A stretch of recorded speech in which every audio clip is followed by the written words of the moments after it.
हरे कृष्णा। तो चलिए आज मैं आप सभी को सुनाती हूँ आमना नवमी व्रत कथा, जिसको कि अक्षय नवमी व्रत कथा भी बोलते हैं। और आज है आमना नवमी, और जिसको कि आज के दिन हमें आमले की पूजा की जाती है, आमले के वृक्ष की, और उनकी ही कथा सुनी जाती है, जिसको सुनने मात्र से ही मनवांछित फल की प्राप्ति होती है। तो ऐसी कथा को जरूर श्रवण करेंगे, और ऐसे आमले के वृक्ष की पूजा भी जरूर करनी चाहिए आज के दिन, क्योंकि जिससे मनवांछित फल की प्राप्ति होती है।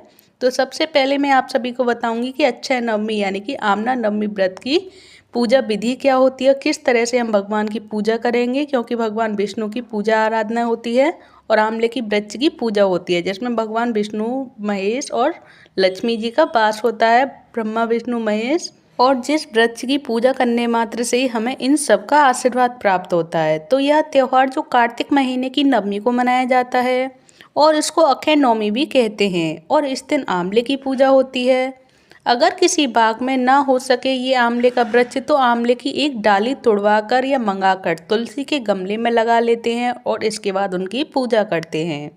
और इस त्योहार को औरतें ही करती हैं, और पूजा भी औरतें ही करती हैं। और पूजा के लिए एक दीपक, एक घंटी पानी, रोली, चावल, खील, बतासे तथा 108 कोई भी चीज़ हो सकती है जिसके साथ हमें परिक्रमा लगानी होती हैं। और कुछ पैसे भी रख लेते हैं, और भजन गाते जाते हैं और परिक्रमा लगाते जाते हैं उन चीज़ों के अनुसार।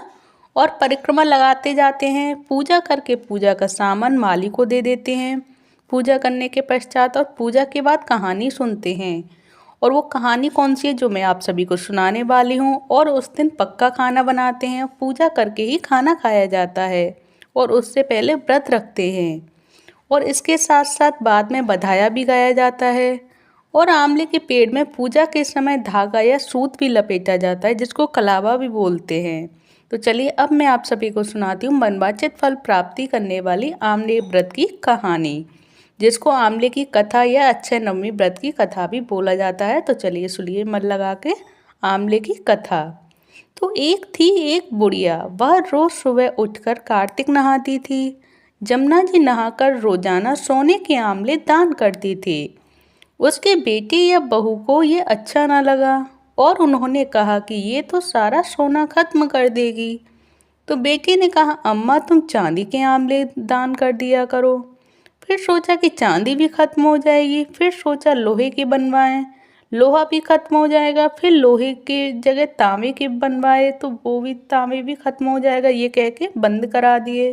फिर बेटे ने मिट्टी के आंवले दान कराए।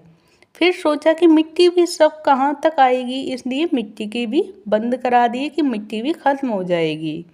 इसके बाद बुढ़िया को घर से बाहर निकाल दिया। बुढ़िया का तो ये नियम था, जब तक वह नहाकर आंवले दान नहीं करती तब तक वह खाना नहीं खाती थी।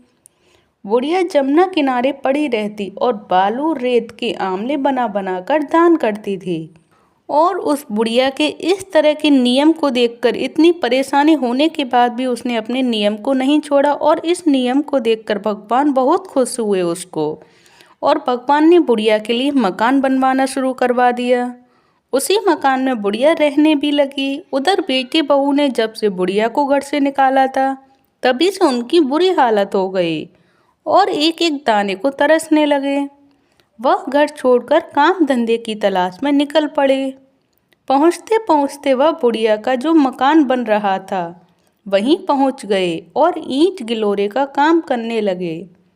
एक दिन दोपहर के समय बुढ़िया को नहाने के लिए बहू को जो बेलदारनी बनी थी, कहने लगी कि लाओ अम्मा, मैं तुम्हारी कमर पर साबुन लगा दूं।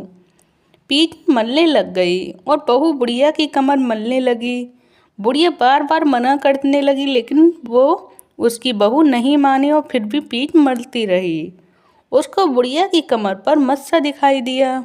देखते ही वह बहू की आंखों में से आंसू निकल निकल कर बुढ़िया की कमर पर पड़ने लगे। बुढ़िया बोली, बहू ये गर्म गर्म पानी की बूंदें कहाँ से आईं?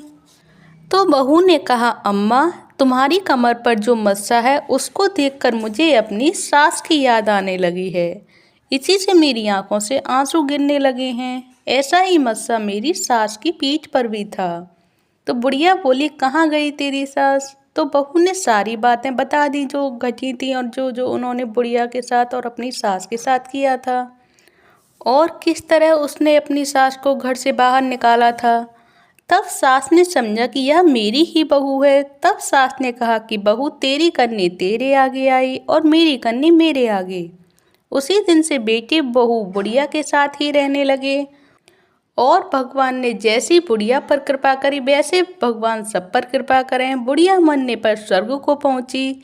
तो ये है आंवले व्रत का महत्व और आंवले व्रत की कथा, जिसको करने मात्र से ही बुढ़िया की सारी मुरादें पूरी हो गई भगवान की कृपा से। तो मैं आप सभी से ही भी कहूँगी यही कि आंवले की व्रत की कथा अवश्य सुने और आज के दिन आंवले जरूर दान करें, जिसको करने मात्र से ही भगवान हर तरह की मनवांछित फल की प्राप्ति होती है। और आज के ही दिन आंवले के वृक्ष के नीचे खाना भी बनाया जाता है और आंवले के वृक्ष के नीचे ही खाना खाया जाता है, जिससे आंवले की कृपा होती है और आंवले दान किए जाते हैं और उसके बाद ही भोजन किया जाता है। और प्रसाद रूप में आंवला जरूर खाएं आज के दिन। और आप सभी को ये आंवले व्रत की कथा कैसी लगी प्लीज़ मुझे कमेंट बॉक्स में बताइएगा। अगर अच्छी लगी हो ये वीडियो तो प्लीज़ वीडियो को लाइक करें, चैनल को सब्सक्राइब करें। धन्यवाद। हरे कृष्णा हरि बोल।